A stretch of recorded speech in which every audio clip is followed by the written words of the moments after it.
Hozan Serhat, navê wî yê rastîn Süleyman Alpdoğan e. Hunermend, bestekar û temburvanekî naskirî ê muzîka Kurdî ye. Hinek ji me gava ku di bernameyekê televizyonê de stranek digot, hinek ji me gava ku orkestraya neteweyî birêve dibir, hinek ji me li ser sehneyên şanoyê yên di şevan de, hinek ji me jî gava ku me dît ka çawa mîna ku bi têlên temburê re bilîze ew dîlîze me wî nas kir.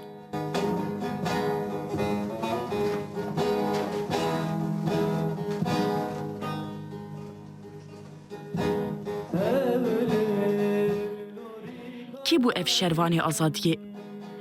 Hozan Serhat di sala 1907 de li navçeya Zêdka a ser bi parêzgeha Agiriyê ya Bakurê Kurdistanê ji dayîk bûye. Zarokatiya xwe li Patnosê derbas kir. Di dersên xwe de gelekî serkeftiye. Serkeftina wî yal dibistanê ji zarokatiya wî pêve di têkiliyên wî yên bi hevalên wî re jî de xuya dike. Ev taybetmendiya wî, wî ber bi çalakiyên çandî û hunerî ve jî araste dike.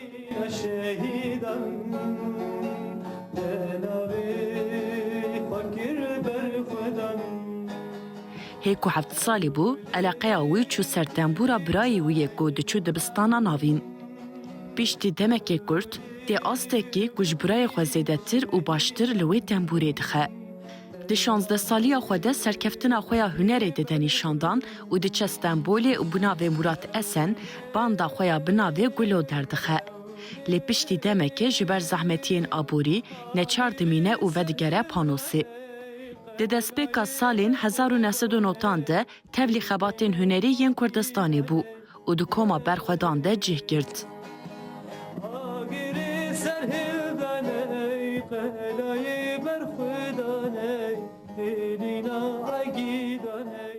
Hezkirina wî ya Kurd, Kurdistan û girêdana wî ya bi gelê wî re hişt ku berê xwe bide çiya û di sala 1996 de tevlî refên PKK bû. Hunerê ne weke amûreke propaganda bi kar anî, weke hafizaya dîrokî ya netewî, weke nasnameyeke berxwedanî bi kar anî. Ji bo wê jî li Hewlêrê di xebatên navenda çanda Mezopotamyayê de cih digire û ji wê xebatê re pêşengtiyê dike. Di 16 gulana 1997 de pêşmergeyên PDK, saziyên Mekeme û Heyvasor dixe bin dorpêçî. Beşek ji hunermendên ku di Mekemê de bûn tên kuştin. Lê belê Hozan Serhat ê ku 4 roj beriya komkijiyê derbasê Silêmaniyê bibû, bi strana xwe ya Hewlêr ku li ser îxaneta ku dîsa rûyê xwe nîşan dabû nivîsî bû, tiştên hatine jiyan kirin, bi hemû rastiya xwe ve datîne ber çavan.